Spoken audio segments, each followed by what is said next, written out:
falou que eu sou enjoado, que não sei o que. Meu, você tem que fazer aula todo dia. Você quer batizar tudo. Não, isso daqui pra mim é. Já ficou o dia de Beabá, né? Tá, isso aqui. Psicologias, ouro, prata e bronze, as cores, a questão do estofo, né? Cara, eu tava assistindo de novo. As peles, né? Tem vontade. Aí depois a flor da igreja, algumas, e depois essa forma cervical, e vem pra fora, e só bota aqui. Até porque não vai nada, é muita coisa. Muita coisa. Mas é muito bom. Muito bom. A minha mulher tava. Foi você que me. Então, depois que nunca mais eu peguei aquele. Eu fui atrás disso daí. Aí tava vendo hoje, a hora que eu cheguei de novo, aí depois na televisão, né? E a Raíssa estava dormindo. E a Tina falou, nossa, já estamos lá, tá? Acorda a Raíssa. E acordei a Raíssa. A Raíssa acordou.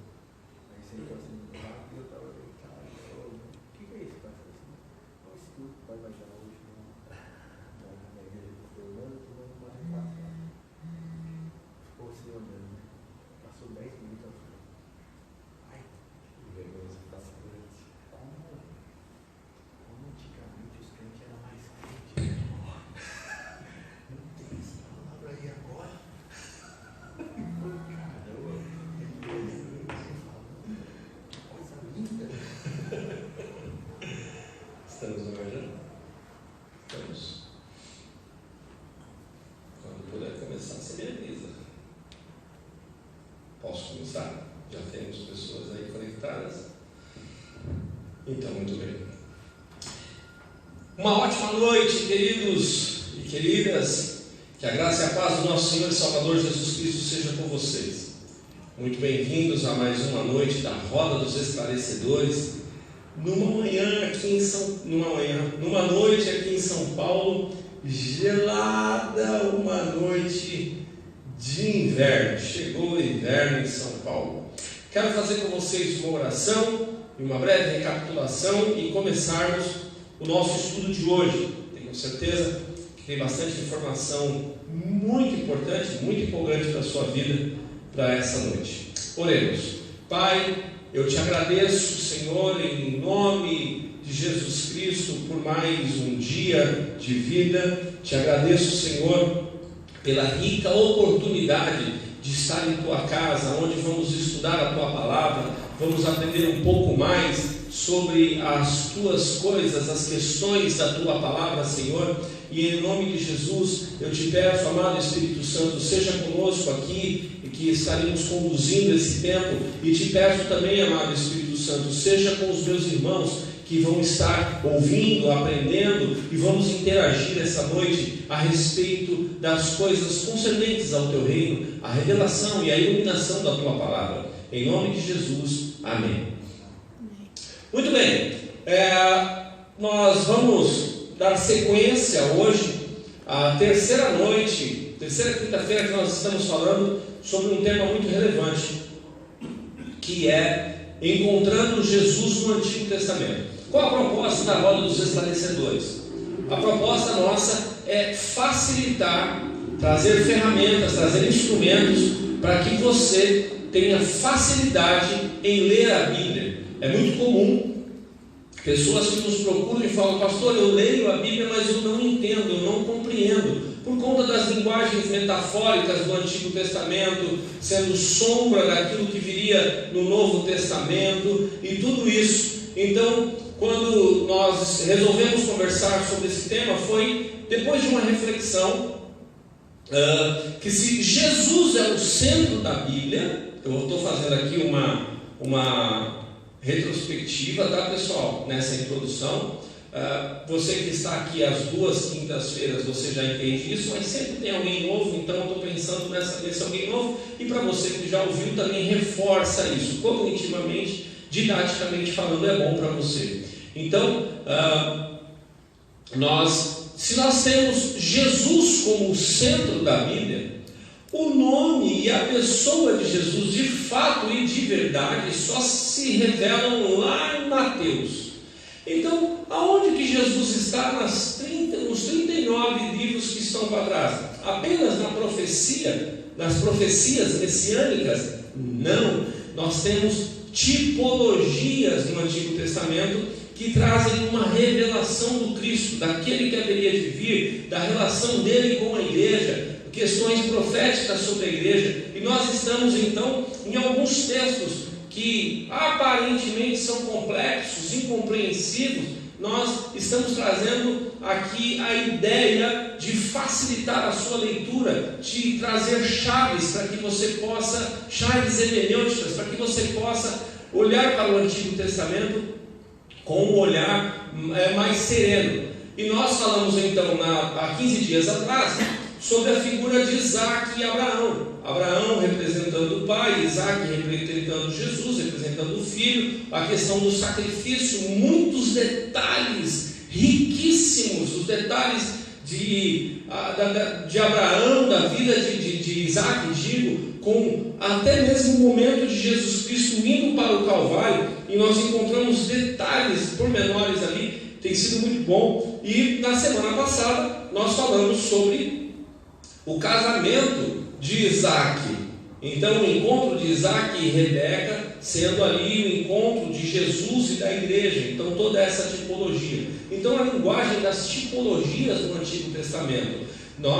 Eu venho falando desde a primeira noite, nós não temos aqui o interesse em trazer uma quantidade de informações densas. Não, a ideia é justamente tornar leve a leitura, é facilitar para vocês. Então, nós estamos evitando termos teológicos muito pesados, muito complexos, que é justamente para te dar assim, de mão beijada, papinha, para facilitar para você o olhar do Antigo Testamento.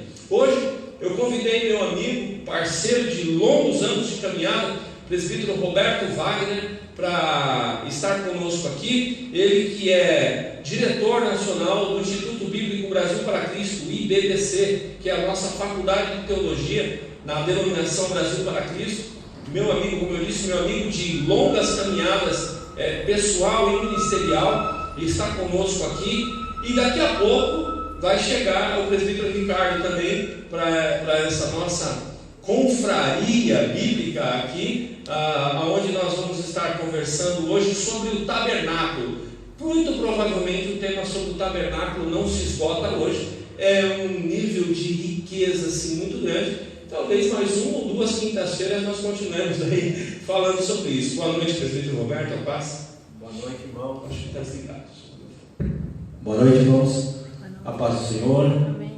Obrigado por me convidar, para essa noite, para a gente debater um pouquinho sobre o Antigo Testamento e a cristologia, no Antigo Testamento, que se faz necessário. Muitos irmãos têm dificuldade mesmo de encontrar Cristo no Antigo Testamento. Mas ele é tão notório, ele é tão visível para quando você pega a prática, que vai ficar quase desassociável de você ver um texto do Antigo Testamento e não relacionar com o Novo Testamento. Então é para isso que nós estamos aqui nessa noite. Vamos tentar manter a expectativa e atender às exigências da casa. Bom, o texto que nós temos proposto está registrado em Êxodo, capítulo 25.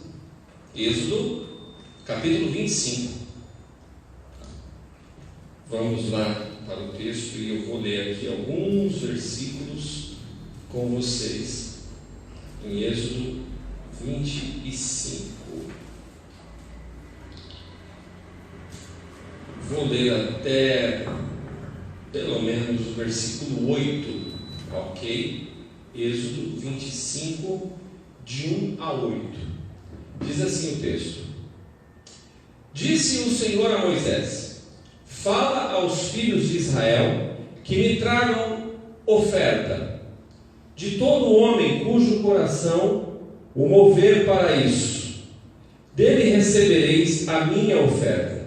Essa é a oferta que dele recebereis: ouro, prata e bronze, e estofo azul, e púrpura, e carmesim, e linho fino, e pelos de cabra, e peles de carneiro, tintas de vermelho, e peles finas, e madeira de acácia, azeite para a luz, especiarias para o óleo de unção e para o incenso aromático, pedras de ônix e pedras de engaste para a estola sacerdotal e para o peitoral. E me farão um santuário para que eu possa habitar no meio deles. Muito bem. Precisamos nos antenar aqui, irmãos, nos situar que até esse momento não havia templo, ok? O povo está vindo de um contexto de sair do Egito, passar pelo processo no deserto, e não havia ainda o conceito de templo. Então aqui é a primeira direção de Deus para a ideia de um lugar físico para prestação de culto, prestação de adoração, em um modelo organizado. Antes eram feitas ali algumas, como é que era o nome, presbítero Roberto? Altares, isso, obrigado. Eu estou aqui num altar, eu estou aqui num altar de pedra e me falhou o nome. Então eram feitos alguns altares de pedra, mas agora o Senhor resolve organizar isso. Bom, a primeira coisa que me chama a atenção, e eu vou ser bem mais moderador aqui, eu só vou levantar as questões e vou deixar para os convidados eles darem os exemplos e fazerem os comentários, pessoal. Lembrando para você que por volta de 20 para as 9, mais ou menos 15 para as 9, nós vamos abrir para fazer as respostas das perguntas de vocês. Então, olha, membros da igreja já sabem, vocês utilizam o nosso canal do WhatsApp, do grupo do WhatsApp, para fazerem as suas perguntas. Essas perguntas vão chegar até nós. E você que não é membro da igreja e está assistindo, você deixa a sua pergunta aqui mesmo nos comentários. A nossa equipe está pronta aqui para poder responder, poder a sua pergunta e trazer aqui para os nossos convidados responderem, ok? Então olha só que interessante. Deus ele começa falando para Moisés, que é ali o grande líder de Israel para a ocasião, e o Senhor fala: olha, pede para os homens me trazerem oferta. E aí haveria de vir, que hoje nós vivemos em sua plenitude. Então, são sombras, essa questão da tipologia do Antigo Testamento são como sombras, ok? Então, eu vou passar agora aqui para o presbítero Roberto, perdão. Eu tenho dois presbíteros Roberto aqui hoje. Tem o nosso presbítero Roberto, tem o presbítero Roberto aqui, o nosso convidado, e tem o Ricardo chegando ainda aí. Então, eu queria que você comentasse um pouco sobre esses três elementos, Roberto, sobre o ouro, a prata e o bronze. Tem alguma coisa a ver com Jesus, esse pedido de Deus? Explica para nós. Sim, tem tudo a ver com Jesus, né? Essas questões das ofertas. Eu quero também enfatizar para o nosso telespectador, né, internauta, né? Agora é internauta. Então, eu quero enfatizar o versículo 1, que diz que Jesus, que Deus pediu uma oferta voluntária. Olha que interessante isso. Exato. Isso aí é uma pérola dentro do Antigo Testamento, porque ele faz correlação, por exemplo, com João 3,16. A entrega de Jesus é uma entrega voluntária, ninguém poderia pagar esse preço. E aí, de coração voluntário, ainda a Bíblia enfatiza, coração voluntário. E essas pessoas têm que ter uma definição, algo compatível com a tarefa de Jesus. Né? Isso é muito bonito, muito lindo, em termos de leitura bíblica. E aí você pega e Deus não faz nada Fernando, pastor Fernando, sem ensinar o povo, sem ter ensinado o povo. O tabernáculo, o que é o tabernáculo? É uma representatividade do que é divino, é o céu na terra, é uma miniatura de céu na terra. Olha que interessante. E era costume daqueles povos também, da Mesopotâmia ali, ter essa condição de tabernáculo, de erguer um altar. Então já era uma coisa conhecida pelo menos dos hebreus e de Moisés. Sim. Que Moisés foi ensinado nessa cultura. Exato. Só que a divindade pagã, vamos colocar assim, a divindade pagã, ela é algo que tem que vir. E aqui, a riqueza de detalhes é algo de Deus estar com eles. Né? Então o ouro, o elemento mais divino, o elemento mais puro, a riqueza mais preciosa do mundo, tudo é contado em ouro. As reservas de países são contadas em ouro, até hoje. Até hoje. Né? A procura, a busca pelo ouro. Jesus representa esse ouro. Né? No verso 3 aí, né, que você está falando, o verso 3 diz que o simbolismo dessa divindade, Deus igual ao ouro, Jesus igual ao ouro, pureza, divindade, né? Essa relação totalidade, né? Exato. A pureza é um metal puro. A prata, algo de redenção. Jesus é o nosso redentor. Exato. Então, dentro dessa especificidade, né? E o bronze, um símbolo, né, de sofrimento, porque o bronze é o menor dos metais ali, né? Sim. Inclusive, algumas traduções traz como cobre. Isso. Né? Traz como cobre. Então, Jesus, ele é o símbolo do sofrimento também. A gente nunca pode tirar isso da nossa identidade cristã, até mesmo. Se Cristo sofreu, nós também sofreremos, diz o apóstolo Pedro. Então, o sofrimento, uma coisa que o homem não pode fazer, que é a prata, que é a questão da redenção, remir os pecados, fato. Né? Fato. E a simbologia da totalidade de Cristo como Deus, a divindade, o ouro puro, que é chamado às vezes de ouro de Ofir, né? Isso. Na Bíblia, né? Então a gente pode fazer esse comparativo. Existem alguns textos que são correlatos, que não sei se vale a pena citar. À vontade. Por exemplo, Tito, né? Capítulo 2, versículo 13, é a única expressão do Novo Testamento que afirma que Jesus é Deus, né? Que Jesus é Deus mesmo. Em outros, você vai comparar Jesus com outros. Então, mas é um dos textos mais enfáticos. Boa noite, presbítero Ricardo.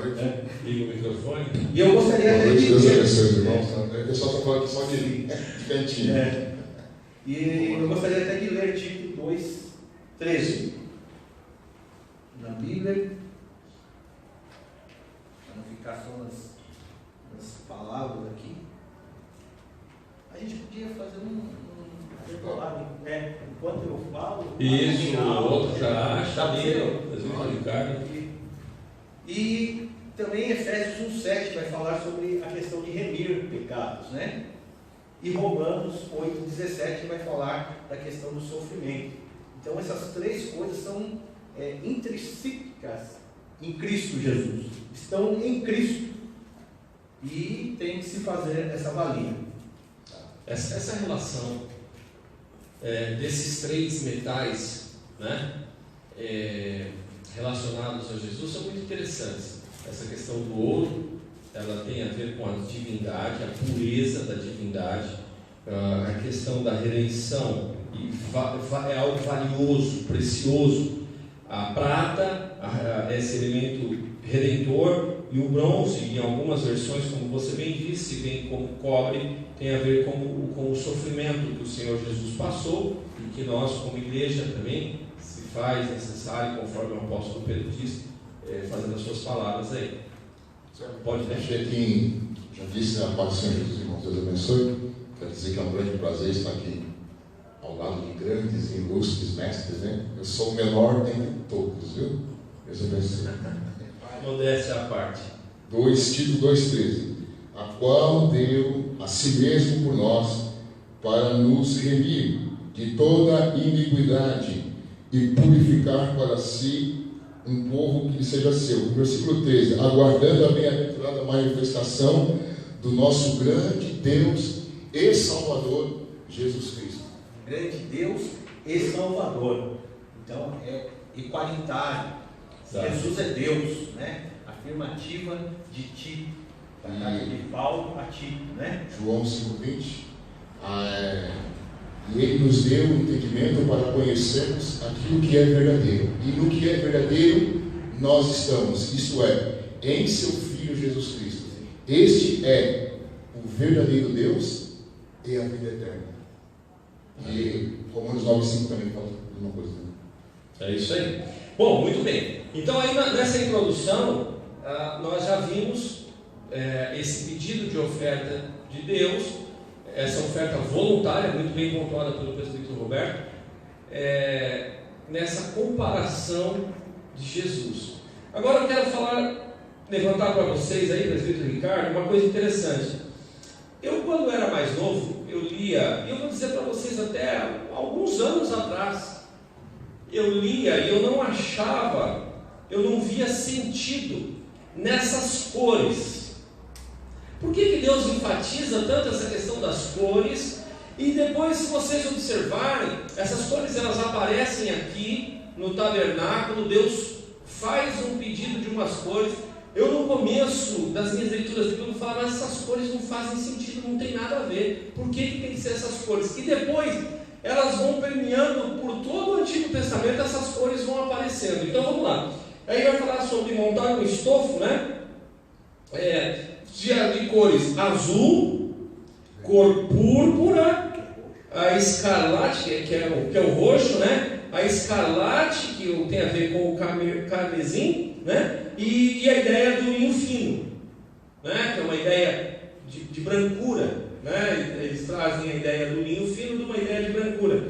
Interessante. O que você tem a dizer sobre... Tem alguma coisa a ver com Jesus, essas quatro cores, presbítero Ricardo? Eu acredito que os irmãos já tenham falado, né, que todos os detalhes eles estão apontando para algum aspecto da vida e da obra de Cristo. E bem falado já pelo pastor Fernando, que a Bíblia trata de Gênesis a Apocalipse, toda a Bíblia está tratando da pessoa e da obra de Jesus. E não seria diferente esse detalhe das cores, que está remetendo, quantas cores são? 4 cores. 4 cores. Estas mesmas cores estão arremetendo para algum aspecto da vida e da obra de Jesus. Então, quantos evangelhos nós temos? 4 evangelhos. Cada um deles, por exemplo, como Mateus, Jesus é o rei; Marcos, Jesus é o homem; Lucas, Jesus é o Filho de Deus; e João, Jesus é Deus, é o Filho de Deus, e por consequência Deus também. E cada uma destas cores estão apontando para esses aspectos, para a divindade, para a humanidade, para a realeza e para a divindade de Jesus Cristo. E é por isso daí, na roupa do sacerdote, estas cores vão apontar para estas características da pessoa de Jesus, da obra de Jesus. Interessante, porque essas cores ela têm a ver no processo da roupa, elas têm a ver com a entrada do tabernáculo, na decoração da porta da entrada do tabernáculo, datado com essas cores. Então, o azul tem a ver com ser filho de Deus. A púrpura, que é o roxo, tem a ver com a manifestação dele agora como rei. O carmesim, né, que é a escarlate, tem a ver com Salvador, certo? Que nós temos a ver também a ideia do linho fino, da brancura, do homem perfeito. E para cada cor, conforme você também disse, aponta também para um evangelho. 4 cores, 4 manifestações da característica, da essência do Cristo revelado. E interessante que para cada uma dessas cores aponta para um evangelho também. É impressionante, né, presbítero Roberto, como Deus amarra todas as pontas em detalhes que por muitos e muitos anos, eu lia isso e para mim não fazia o mínimo sentido. Tem a ver com um apontamento profético daquele que haveria de vir para a redenção do homem, para fazer o elo novamente como Deus Pai. Aleluia. Glória a Deus. É fato, é verídico, é inquestionável que toda a Bíblia, ainda que de maneira oculta no Velho Testamento, está apontando para a pessoa de Jesus. Ele é o centro, assim como de uma frase o centro é o verbo. Sem verbo não tem sentido.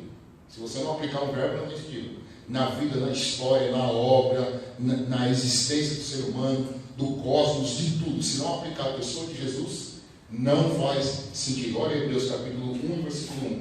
A Bíblia de Deus fala de muitas formas e de muitas maneiras. Falou-nos por seu Filho nesses últimos dias. Por quem fez o mundo? Por meio de quem fez o mundo? Sustentando todas as coisas. Sustentando todas as coisas pelo poder da sua palavra. É a ideia realmente de segurar, né? Manter, né? De coluna. Quando você faz uma coluna. Não é ideia de divinismo, deu a corda no relógio, não, funciona aí e tal. Não. É a ideia de que prevalece por causa da sua palavra, como ele disse, que é o verbo, né? Que é o Cristo. É interessante que dentro desses evangelhos, a característica de cada um foi escrita para algum determinado povo. Sim. Né? E só o evangelho de João não, que aponta a divindade de Jesus. Geral. E também é nesse evangelho que aponta a divindade de Cristo, né? Que existem os sinais. Por quê? Porque que é o sinal, né? O apóstolo João, ele não menciona milagre. Não sei se você já reparou isso, né? Exato. Como os outros. Os outros falam de milagres, né? Mas o milagre ele pode acabar em si, mas o sinal não acaba em si, ele aponta para algo. Ele tem algo a ver, ele está falando assim, é uma mensagem que vai apontar aquilo que está sendo revelado, que no caso era Cristo naquele momento. Então isso é muito interessante nos evangelhos, né? E no evangelho de João. O sinal não é em si mesmo, ele aponta o sinal, por exemplo, o primeiro milagre, né? A água do vinho. Ele aponta para quê? O escarlate. Exato. Uma purificação. Conforme você sangue, entendeu? É um milagre em si, lógico que é um milagre em si. Mas é um sinal. Mas é um sinal. Ele aponta para algo maior. Então o sinal tem algo maior a ser revelado, né? A mulher que é sedenta de água, né? João 4. Né? O João. E ali Jesus não faz nenhum milagre, mas ele aponta para algo muito maior, que ultrapassa, né?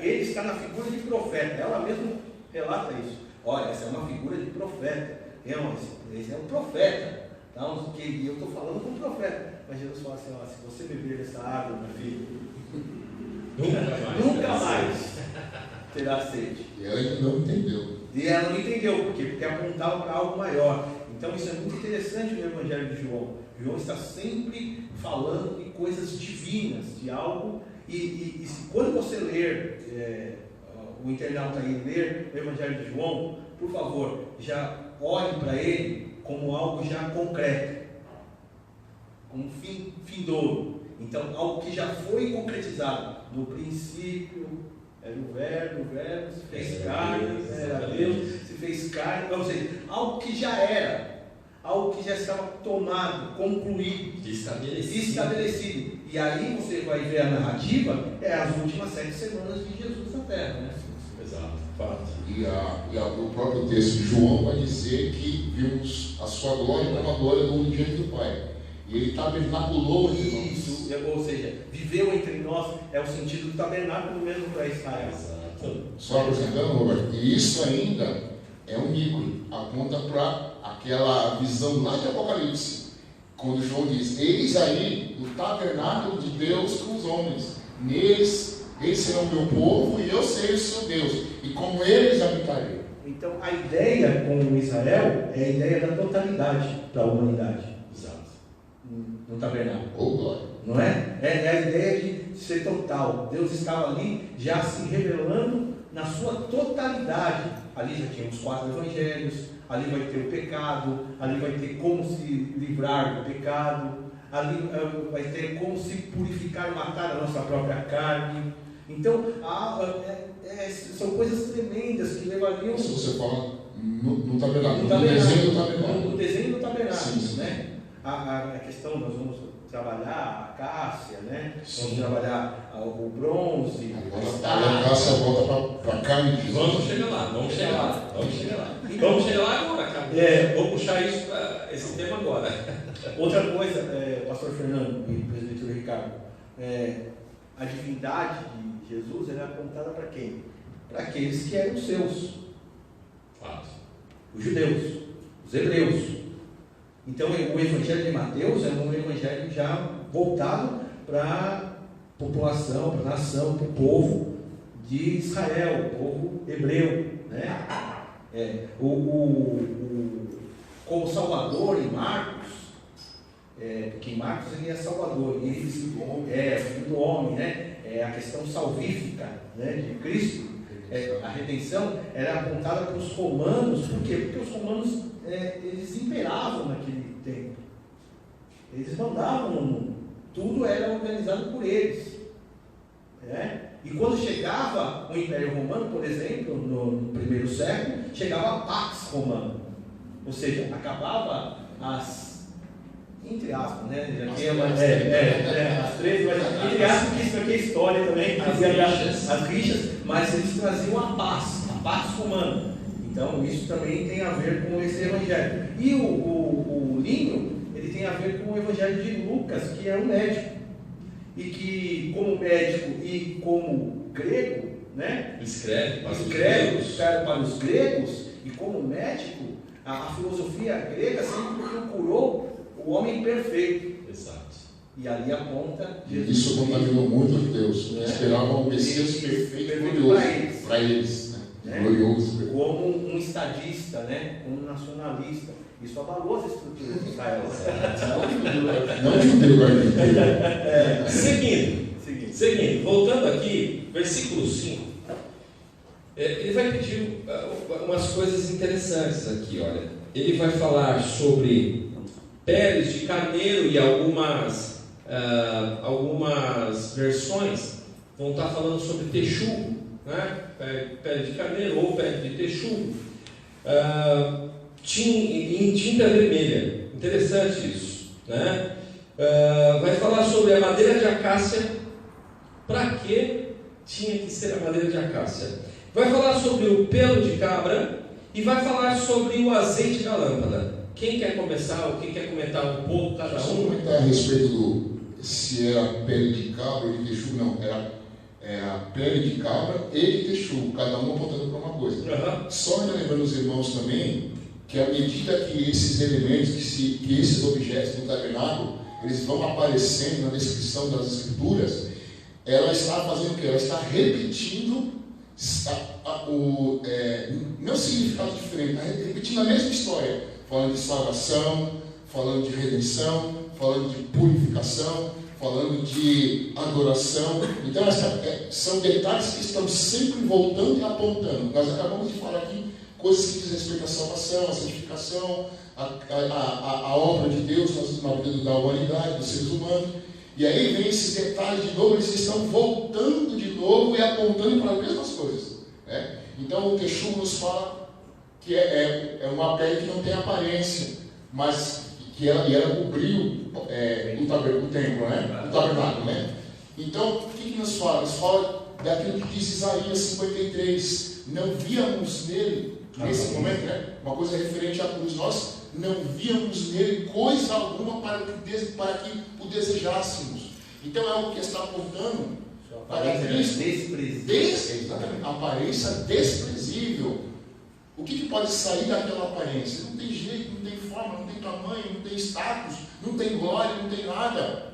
Pele de texugo, né? Enquanto que o carneiro, ele vai apontar para um daqueles 5 sacrifícios que eram oferecidos por Deus, que era o boi, o carneiro, o bode, a pomba e a rolinha, cada um representando também um aspecto do ministério de Jesus Cristo, né? Posso aqui comentar rapidamente. O boi, Jesus é servo; o bode, Jesus levou os nossos pecados; o cordeiro, Jesus bode expiatório, é o bode expiatório, né?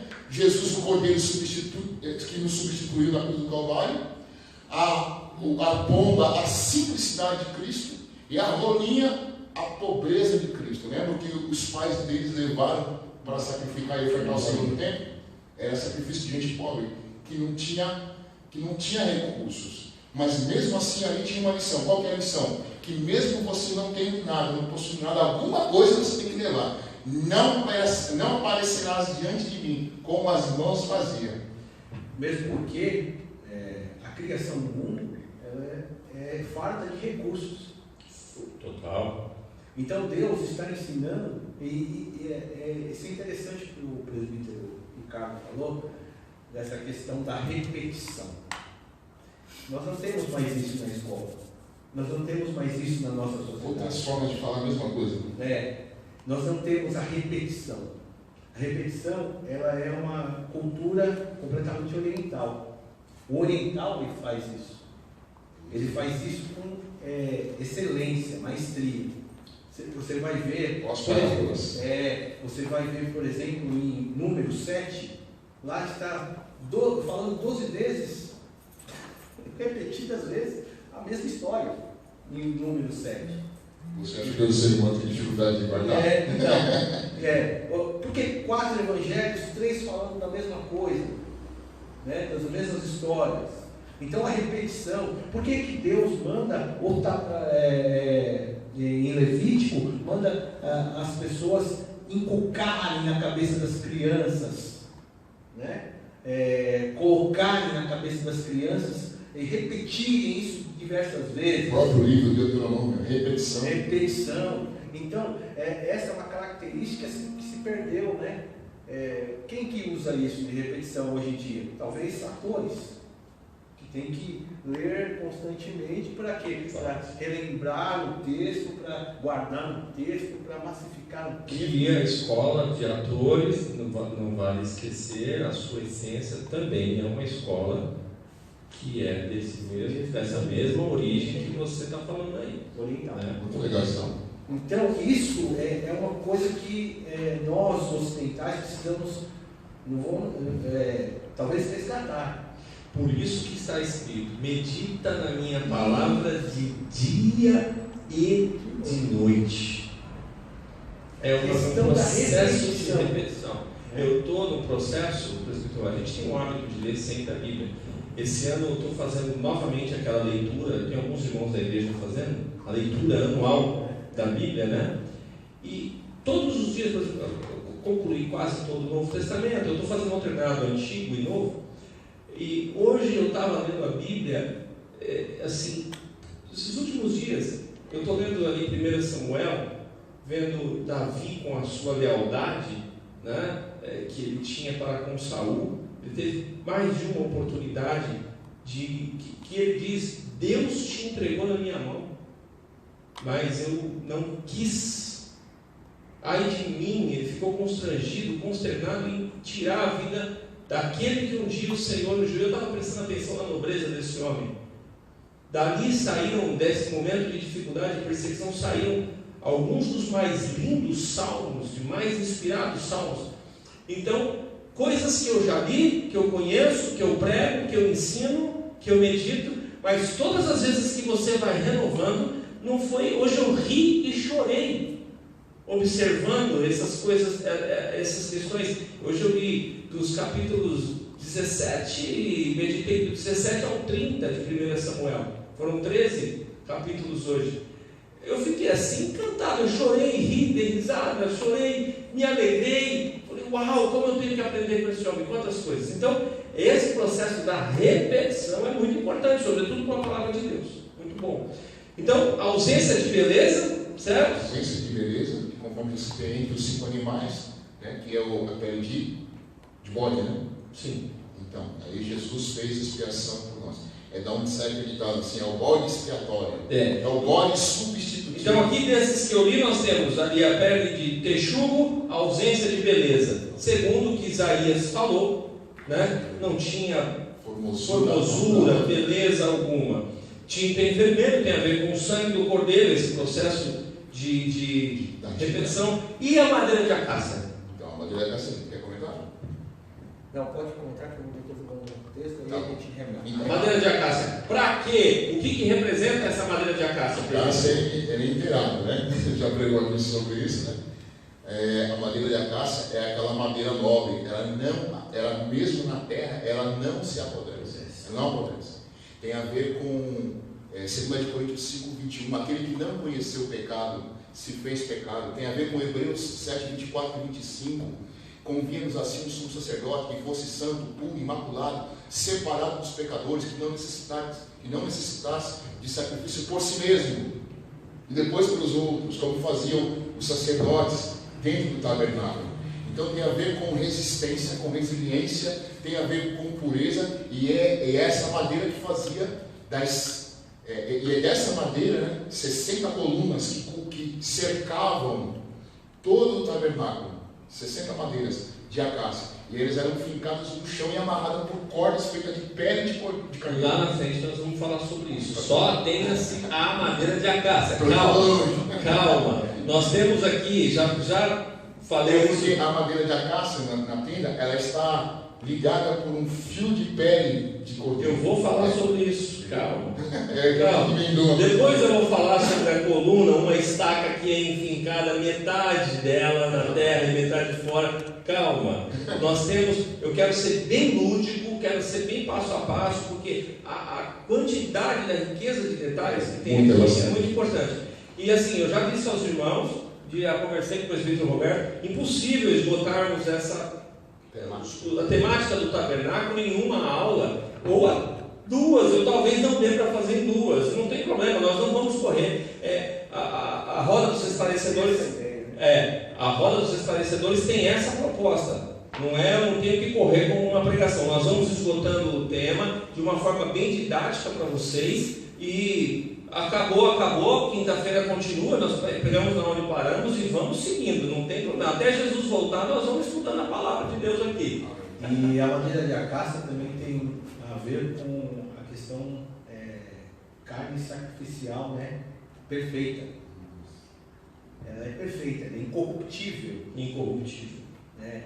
A ideia é incorruptível. E isso tem um texto em 1 Pedro, capítulo 2, versículo 22 a 24, diz assim, falando de Jesus, acho que o 21 também completa, pois para isso fosse chamados, porque também Cristo padeceu por vós, deixando-vos exemplo, a fim de que sigais suas pisadas, a qual não pecou, nem se achou engano algum em sua boca, pois quando o amaldiçoavam, não respondia com maldição, quando padecia, não ameaçava, mas entregava-se ao que julga justamente, levando ele mesmo os nossos pecados em seu corpo, sobre o madeiro, para que nós, morrendo para o pecado, vivamos para a justiça, e por suas feridas fostes sarados. É uma questão,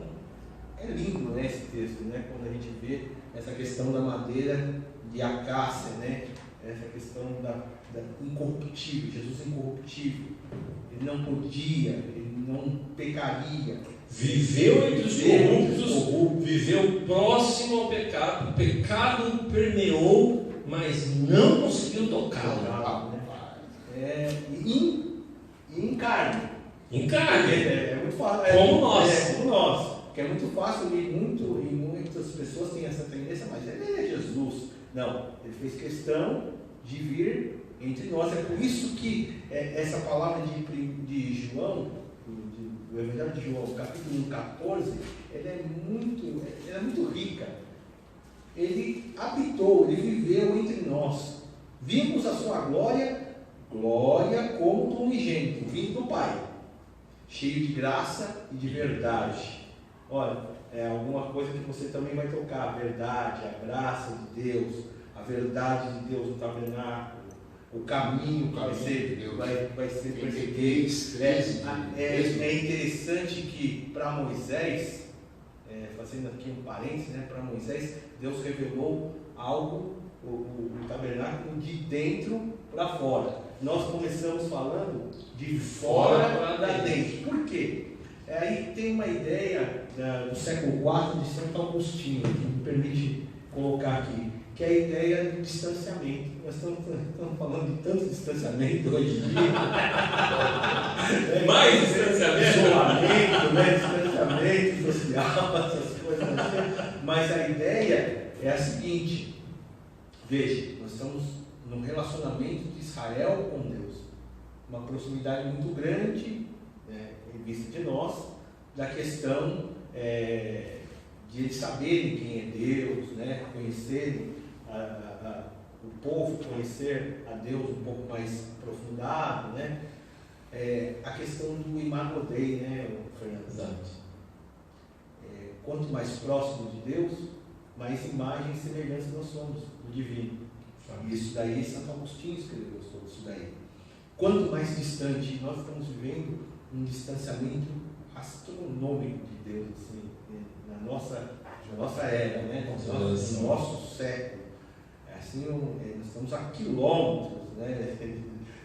Anos-luz, vamos colocar assim. Todo um sistema, né, presbítero Roberto? Há todo um sistema para afastar, né? É o que eu venho falando, eu venho batendo há alguns anos na tecla do pós-modernismo, dessa sociedade líquida que vem desconstruir valores sólidos que a palavra de Deus constrói. E você vai ver que quanto mais vai passando pelo caminho lá, né, o que nós estamos falando, a gente tem que dar crédito, né, pastor Fernando? O que a gente está falando, nós estamos comentando um vídeo do Benihim.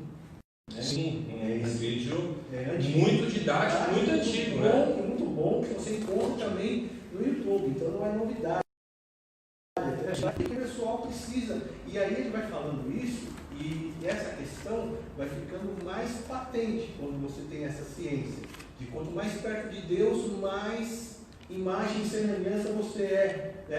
Por quê? Porque o Novo Testamento vai falar para a gente crescer, Efésios vai falar para a gente crescer até chegar à estatura de varão perfeito. Como que é isso, né? Como conseguir isso? Isso é impossível, você fala. Não, pode ser impossível, mas é a meta. É a meta. E se é impossível, né?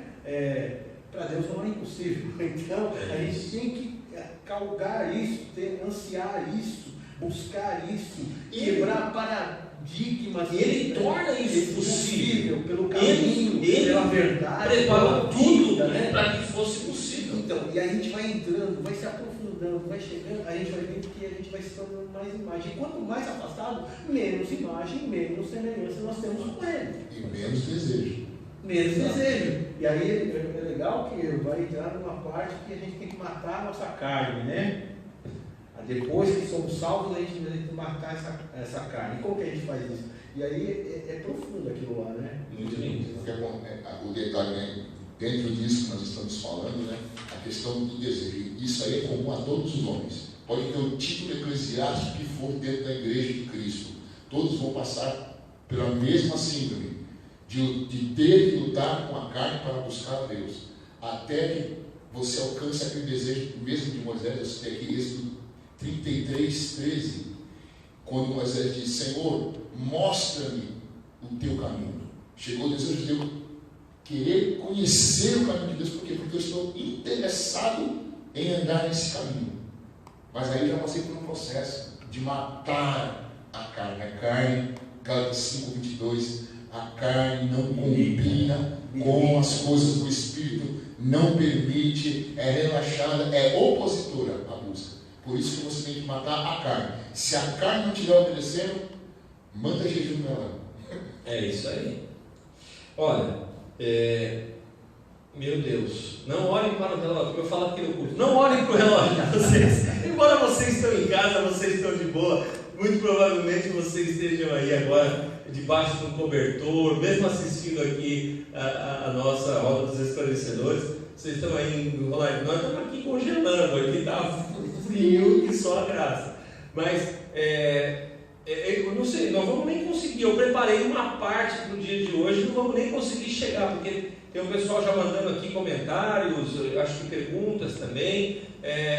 Tem o pessoal pedindo oração, eu vi alguns papéis aqui. Você pode mandar aí perguntas ou comentário também, interagir conosco agora. A equipe está postos aí, tá? Pelo de cabra tem a ver com profeta.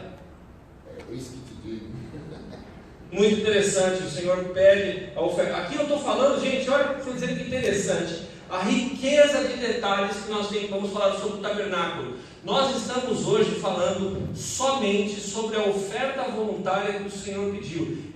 É a introdução, porque nós nem começamos a falar sobre a construção do tabernáculo, amigos. Acho que as próximas quintas-feiras a gente já tem um match, né? Mesmo porque o tabernáculo é de 35 de Êxodo até 40, né? 25, né? 25 é a oferta. A oferta. E depois tem a construção.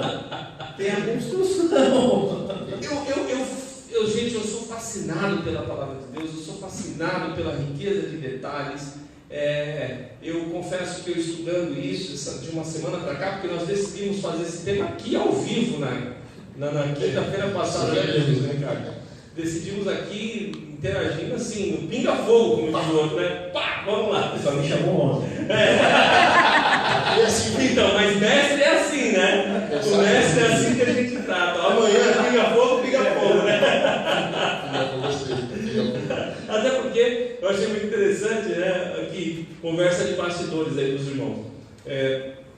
Quando eu chamei o presbítero Ricardo, eu falei, olha, o presbítero Roberto, lembra de um vídeo que você me arrumou do Benihim há uns 10, 12 anos atrás? Ele falou, não. Eu falei, puxa, nós vamos começar a falar, eu estou usando ele como base, né? Eu, presbítero Ricardo, vamos usar ele como base para a explanação. Ele falou, não tenho a menor ideia, não lembro disso. Aí eu mandei o link para ele, né? Ele falou assim, não, vamos lá, estamos juntos, né? E eu já chamei justamente o presbítero Roberto aqui para isso, porque eu sei que ele é um homem de sala de aula, um homem que gosta de tratar desses assuntos, esses pormenores, e por isso que ele está aqui. E tem a ver com o azeite da lâmpada. Quer comentar? Quero. Para quem vinha o azeite da lâmpada? Messias. Uma palavra tão em moda também hoje em dia, né? Não estraga nosso estudo. Vamos dar ao sul para sul. Messias. Comenta da lâmpada. Cristo, né? Não é? Cristo e Messias são duas palavras que arremetem a ungido de Deus. Exato. Jesus Cristo, né? O Cristo é o Messias de Deus. Messias é aquele que Israel esperava, é um ungido de Deus. Então, o azeite simboliza essa unção de Cristo Jesus, aquele que veio para untar, né? Ou aquele que veio para se fazer presente, se fazer notório, porque a simbologia do óleo ela é notória, né? Você vê que o óleo ele não se mistura com quase nenhum ingrediente, né? Se você vai e mistura, mas o óleo tem essa característica, ou seja, ele veio para realmente ser notado, o Cristo, né? O ungido de Deus. Então, essa referência aí do azeite, sim, é uma referência a Cristo também no tabernáculo, né?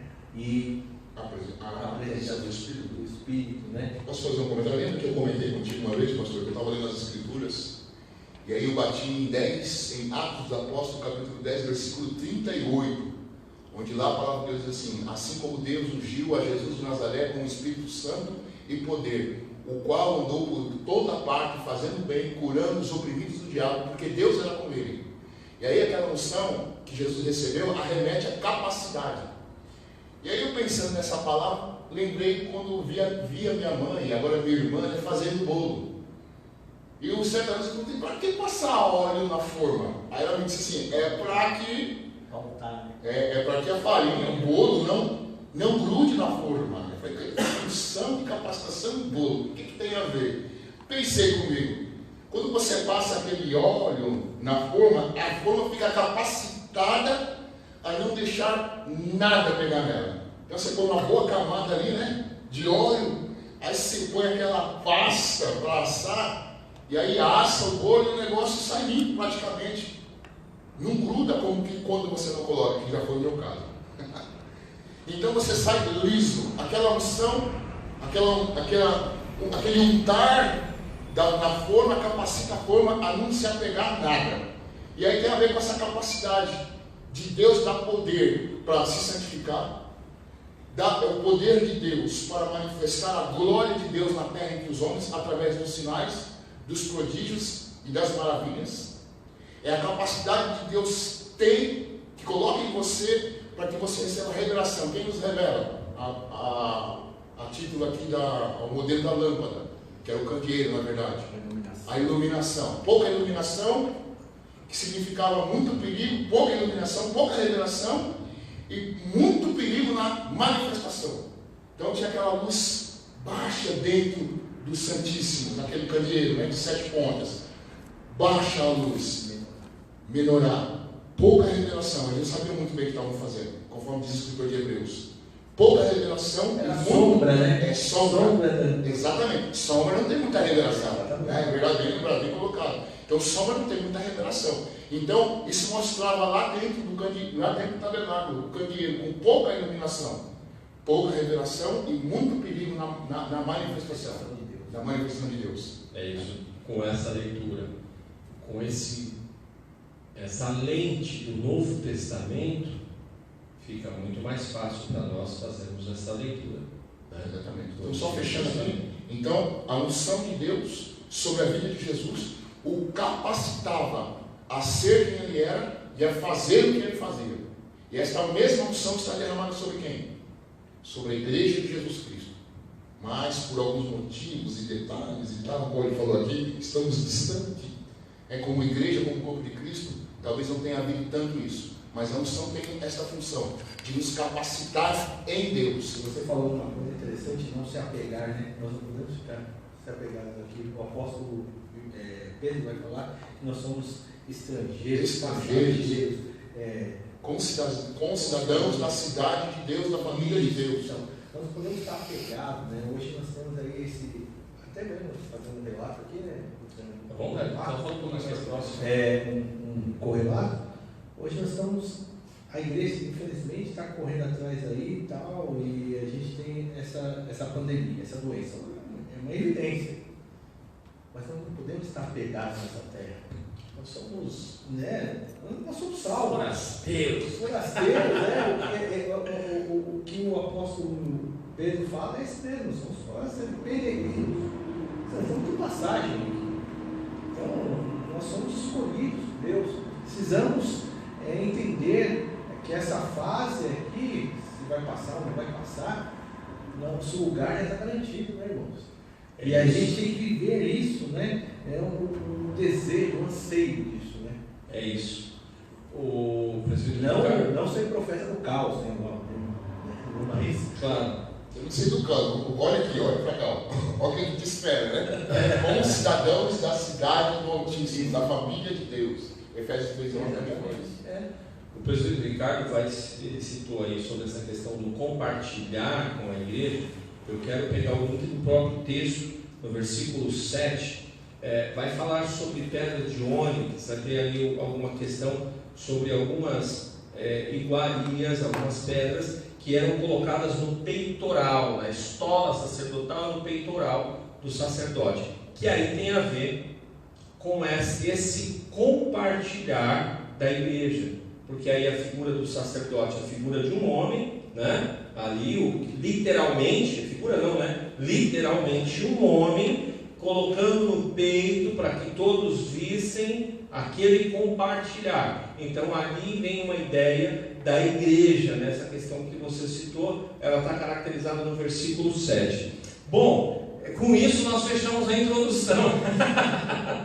Porque agora sim, está aqui no meu roteiro, pessoal, começar a falar do tabernáculo. E o presbítero Roberto tem uma coisa interessante, né? É que lá na organização, agora onde começa a questão do tabernáculo, ele é montado de dentro, as instruções elas são de dentro para fora.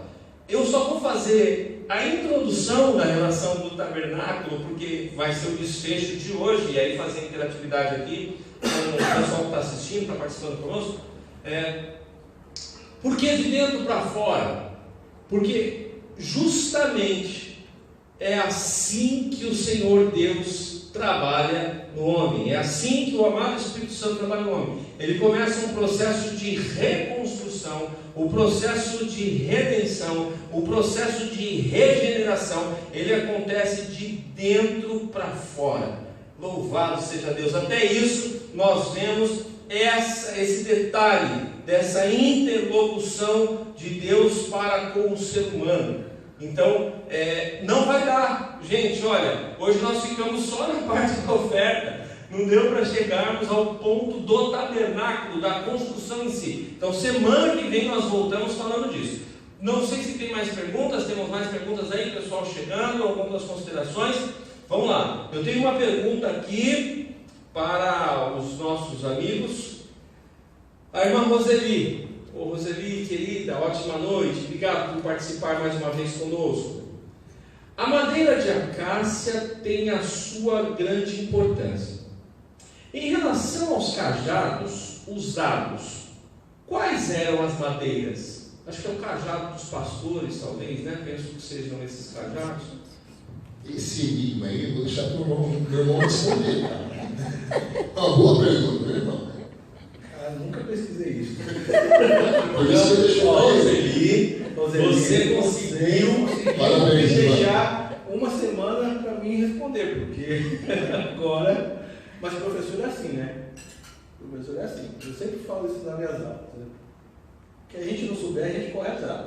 É isso, uma boa pergunta merece uma boa resposta que não tem, né? Não sabe tudo, né? Eu posso sugerir, porque para fazer um bom cajado, se ele tiver aquela envergadura, só pode ser madeira de cipreste. De cipreste é uma boa. Tem a ver com a arca. Tem a ver com a arca, tem a ver com o processo daquela de transformação da madeira. Transformação, pode ser. Bom, mas é o seguinte, ó. Não vai ficar sem resposta. Não vai ficar sem resposta. Seleção, né? Mas ó, deixa eu falar uma coisa legal aqui, ó. Talvez alguém tenha um mestre aqui assistindo, pode ser que ele tenha a resposta, ele já pode até interagir com a gente aí, ó. Lá em casa descansando, ele deve estar de touquinha, de pantufa, enroladinho, quentinho, ele pode ajudar a gente. O pastor Carlos Eduardo está assistindo com a gente. Um abraço, meu amigo. Um abraço, professor. Deus te abençoe, professor nosso, né? Nosso sempre professor. Obrigado pela participação, querido. Também a Mari Silva, lá da Jubrac, Jardim Teresa. Sim. Falou, estamos ligados. Um abraço para a ovelha lá da igreja do presbítero Roberto, né? Inclusive no Gênesis, hoje eles têm Gênesis, né? Eu falei que eu ia estar. Primeiro fazer um Gênesis, depois pode ligar. Espero que tenha assistido aí. Legal. A gente tem feito um trabalho legal lá, viu, Fernando? Com os jovens lá, a gente tem gravado alguns podcasts, né, e tal. E falando das cartas, versículo por versículo, e isso tem edificado bastante os nossos jovens aí. Muito bom, muito bom. Olha, tem aqui, eu não sei se é uma pergunta ou se é um comentário, e também não sei de quem é, não tem um nome. Vamos lá. Hã? É seu? Aí eu não vou adivinhar que é seu, meu irmão. Adivinhar é pecado. É do presbítero Roberto aqui, o nosso presbítero Roberto aqui, está dizendo, Hebreus 8,5, foi o texto que eu li lá no começo, sobre o Antigo Testamento, essa simbologia seria a sombra do que haveria de vir. Hebreus 8,2, alguém pode abrir para mim, por favor? Ele cita aqui Hebreus 8,2. É para fazer uma correlação, é isso? Hebreus 8,2. Não, 8,2. Hebreus 8,2. Ministro do santuário, né? Ministro do santuário e do verdadeiro tabernáculo que erigiu o Senhor e não o homem. Tá, aí ele vai dizer aqui, Antigo Testamento, o tabernáculo de Moisés representava Deus na terra, e no Novo Testamento fala que, e o verbo se fez carne e habitou entre nós, João 14. Na verdade era o meu comentário final mesmo, que a ideia de Deus era sempre andar com o seu povo. Sempre foi. Sempre foi. Essa que é a diferença entre os Desde o Éden. Desde o Éden. E essa é a diferença dos deuses pagãos. Porque os deuses pagãos, para se relacionar com um deus pagão, você tinha que fazer um sacrifício para ele se manifestar. A questão do sacrifício do Deus hebreu é uma questão de relacionamento. Deus É por causa o sacrifício é para se relacionar com ele. E não por exemplo, existiam deuses comuns na Mesopotâmia, que era a questão da fertilidade. Então você matava algum animal para que aquela terra fosse fértil para eles terem o que comer, plantar e ter a chuva no tempo certo, tal, não sei o quê, né? Com Deus não, Deus ele estaria presente. O sacrifício do Deus hebreu é para ele estar presente, porque ele não coabita com o pecado, né? Então precisava, por isso que o sangue de Jesus fez expiação uma vez por todas, para que não existisse mais essa relação que existia no Antigo Testamento com Deus, o Deus hebreu, o Deus nosso Pai, vamos colocar assim, né? Exato. Muito boa. Lá pelo Instagram veio aqui um comentário. Um comentário ou uma pergunta? Acho que é um comentário, né? O Fábio, lá da nossa igreja do Morro Doce. Um abraço, Fábio. Deus te abençoe, evangelista Fábio.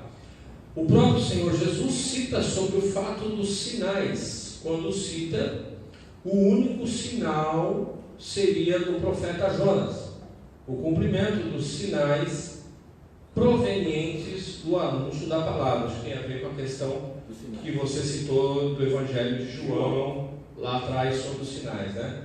Beleza, Fábio? Obrigado aí pela sua participação conosco. Temos mais alguma pergunta, pessoal? Não? Tá. Então, eu vou fechar aqui, aí eu tenho 2 pedidos de oração aqui, e vamos fazer esse pedido de oração em seguida. Bom, então é o seguinte, pessoal. Hoje nós ficamos literalmente na introdução sobre Jesus e a tipologia do tabernáculo, e aí então a partir da semana que vem nós entramos literalmente na ideia do tabernacular, né? E vamos interagindo aqui. Então nós vamos falar agora a partir da entrada, já dos detalhes da porta do tabernáculo em diante. Nós entramos na semana que vem. Hoje ficamos na primeira parte, que foi a oferta para que se gerasse a estrutura. E aí então nós vamos falar da questão da madeira de acácia, da corda, da pele de carneiro, da estaca fincada na terra, e o bronze. Nós vamos falar sobre tudo isso a partir da semana que vem. E se o presbítero Roberto puder estar conosco para continuarmos, vai ser muito bom. Mês de fevereiro, pastor Carlos Eduardo teve com a gente pelo menos 3 semanas aqui, então vai ficando com a gente aí. Tá bom? Das quintas-feiras aí, vamos somando aqui para a gente conversar sobre encontrar Jesus no Antigo Testamento, e nós estamos estudando o tabernáculo, ok? Eu quero fazer uma oração, temos pedidos de oração aqui, pessoal. Primeiro é sobre saúde. Nosso irmão Jeremias está com suspeita de Covid-19. O médico pediu para que ele seja isolado. Bom, nós temos um testemunho já de uma cura. Pastor Marcelo, aqui da nossa igreja, ele pegou o Covid-19. Graças a Deus foi bem tranquilo, né? Conversando com ele, conversei vários dias com ele. Foi mais uma gripona mesmo, né? Ficou ali meio baleado, 1 dia e meio, 2 ali, que ele ficou meio baqueado mesmo, mas os outros dias já foi mais tranquilo e tal. Tivemos orando, ele ficou em isolamento, afastamento do trabalho, está totalmente recuperado, graças a Deus, está perfeito, bem. E o mesmo Deus que cuidou do pastor Marcelo, que cuida de nós, também vai estar cuidando do Jeremias. Nós vamos orar profetizando isso, profetizando cura e o cuidado de Deus sobre a vida do nosso irmão.